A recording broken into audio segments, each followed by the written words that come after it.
Hola a todos y bienvenidos a Divagaciones de Tranquis.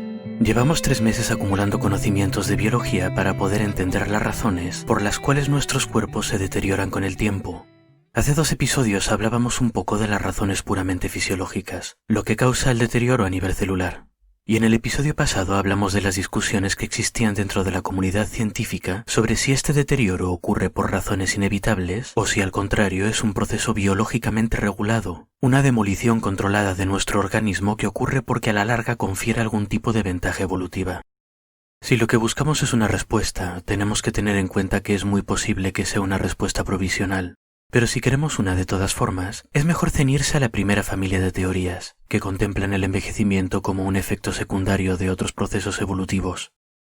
Estas son buenas explicaciones, así que por ahora, si queréis hipótesis bien conservadoras y razonables, las del envejecimiento no adaptativo están muy bien, que no se diga que os ando contando locuras.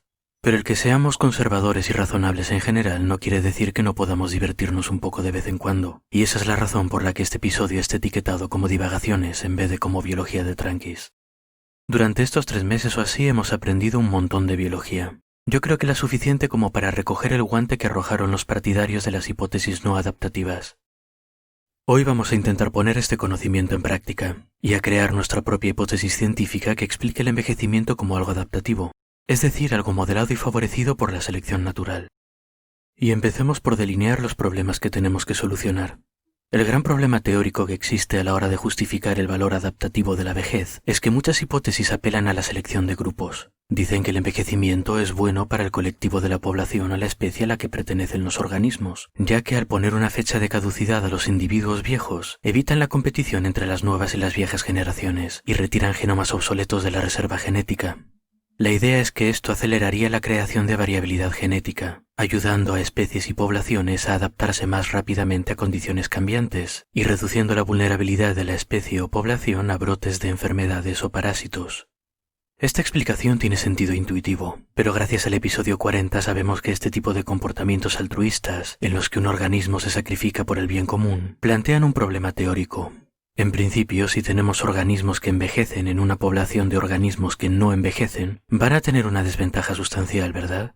Se reproducirán durante muchos menos años que sus compañeros de población, lo que se traduce en menos descendencia y menos copias de ese alelo de envejecimiento en la población.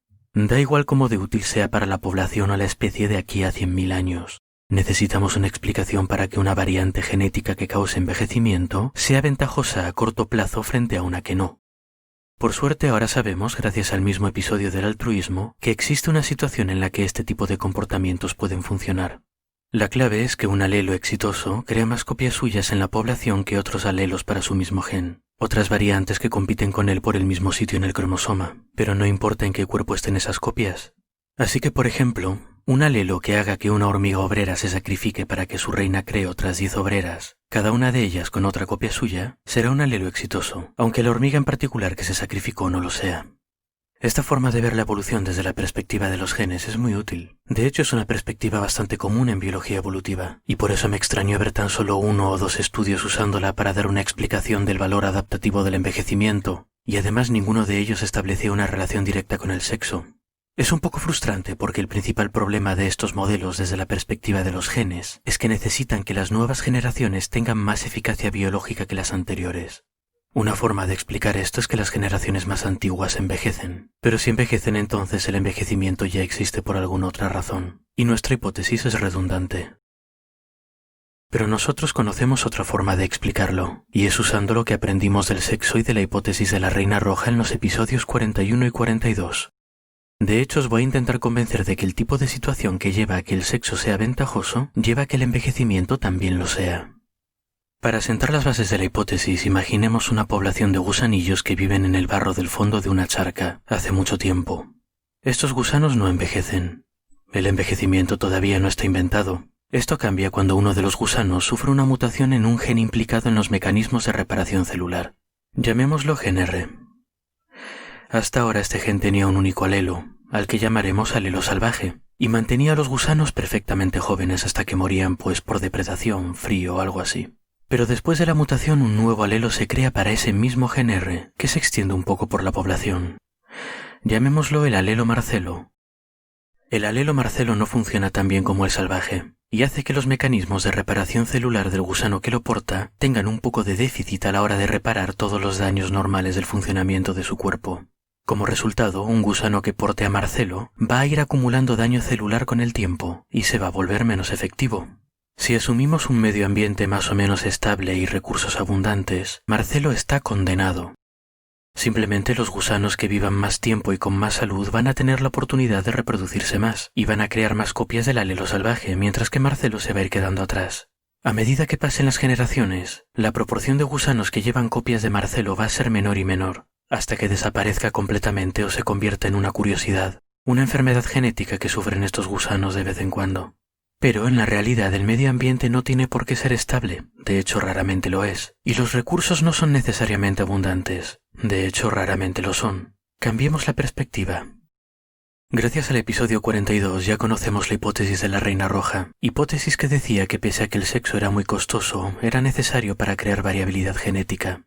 Esta necesidad venía de que los seres vivos estamos enzarzados en carreras armamentísticas con otros constantemente. Las presas con los depredadores, los organismos que explotan un recurso con otros que explotan el mismo recurso, y los parásitos y organismos infecciosos con sus posibles hospedadores, los segundos desarrollando defensas y los primeros innovando para evitarlas.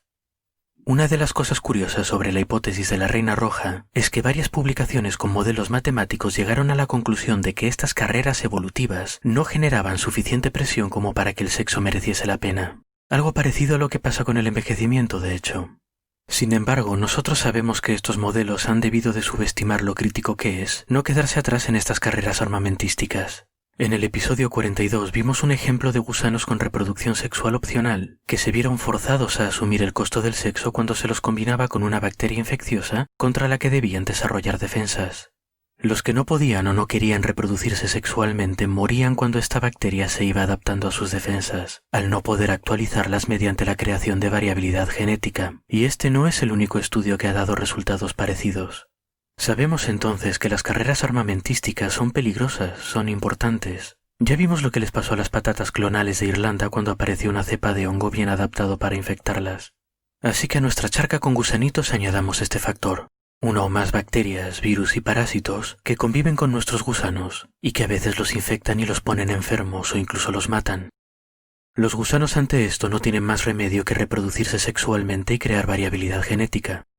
Cada generación creará nuevas combinaciones genéticas, nuevos parlamentos de genes. Algunos de estos parlamentos nuevos serán más resistentes a la bacteria que los animales más viejos, a los que las bacterias llevan acostumbrándose durante más tiempo, lógicamente. Esto quiere decir que en este contexto el envejecimiento ya existe de cierta forma. De media, los individuos más jóvenes van a tener más eficacia biológica que los viejos, a cuyas defensas las bacterias se van adaptando cada vez mejor. A medida que pasan los años, la posibilidad de sufrir una infección con impacto negativo en la eficacia biológica se va haciendo cada vez mayor. Así que aunque técnicamente no envejezcan a nivel celular, los organismos más antiguos sí se van quedando obsoletos con el tiempo, y más obsoletos cuanto más tiempo pasa.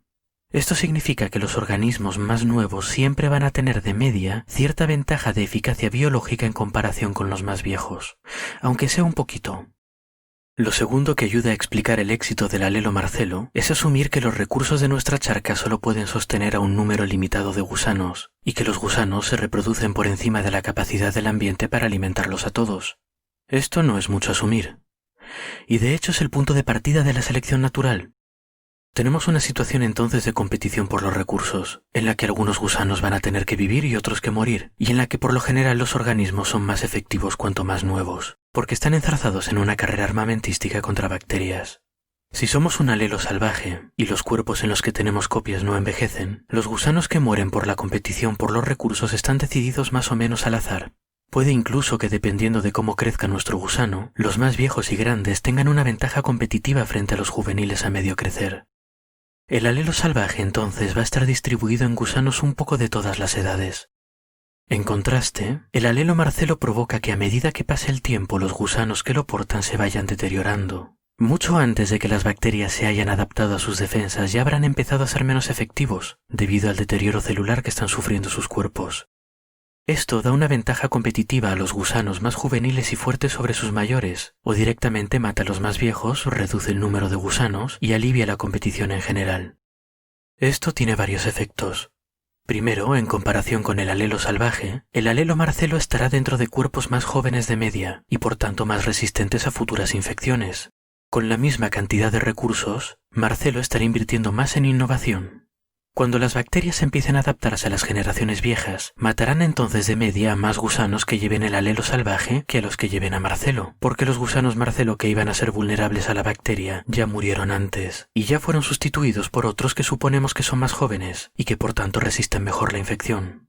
El envejecimiento provocado por Marcelo, entonces, es una forma de aprovechar al máximo las ventajas que proporciona el sexo, de acelerar un poco en la carrera de la Reina Roja. Para entenderlo mejor, imaginemos que somos una nación en una carrera armamentística con la de al lado. Nuestra economía puede sostener 2 flotas de 50 barcos, y a medida que pasa el tiempo vamos construyendo barcos nuevos y más modernos porque estamos en una carrera armamentística. Cuando tengamos más de 50 barcos en una flota vamos a tener que deshacernos de alguno por fuerza, porque no hay dinero para mantenerlos a todos. Ahora imaginemos que cada una de estas 2 flotas está al mando de un almirante que tiene poder absoluto sobre la política de modernización de su flota. Una de las flotas está al mando del almirante salvaje, que escogerá un barco al azar y se deshará de él cuando le llegue uno nuevo. Este barco podría ser uno de los más viejos de la flota, o podría ser el que se construyó el año pasado, o incluso podría ser el que está recién construido, esto es completamente al azar, y nuestro barco novedosísimo se iría de la fábrica directo a la basura. La otra flota, en cambio, está al mando del almirante Marcelo, que elige también al azar, pero que hace un poco de trampa. Modifica el proceso para que cuanto más viejo sea el barco, más probabilidades tenga de ser el elegido para retirarse. Así que estadísticamente, cuando tengamos un barco nuevo y tengamos que eliminar uno, hay más posibilidades de que le toque a ese barco del año de la pera con cañones de pólvora que a nuestra modernísima fragata con radar 5G y torpedos fotónicos o lo que sea. No estoy al tanto de la tecnología naval. El caso es que con este sistema, a medida que pase el tiempo, la flota del almirante Marcelo será en general más moderna que la del almirante salvaje, porque tenemos más posibilidades de perder los barcos viejos. Cuando llegue esa guerra para la que llevamos tanto tiempo preparándonos y construyendo barcos, ¿cuál de las 2 flotas creéis que tendrá más éxito? La inclusión de una dinámica de carrera evolutiva o reina roja elimina las 2 principales debilidades que los críticos achacan a las hipótesis basadas en eficacia inclusiva. Estas críticas eran por un lado que estas hipótesis requerían condiciones cambiantes muy rápidas, y por otro que los individuos jóvenes fuesen más eficaces que generaciones anteriores. Y como vimos, la Reina Roja pone un marco en la que estas 2 condiciones se cumplen. La principal debilidad que tiene esta hipótesis es que requiere que el alivio de la competición que ocurre cuando un gusano Marcelo envejece favorezca principalmente a otros gusanos Marcelo.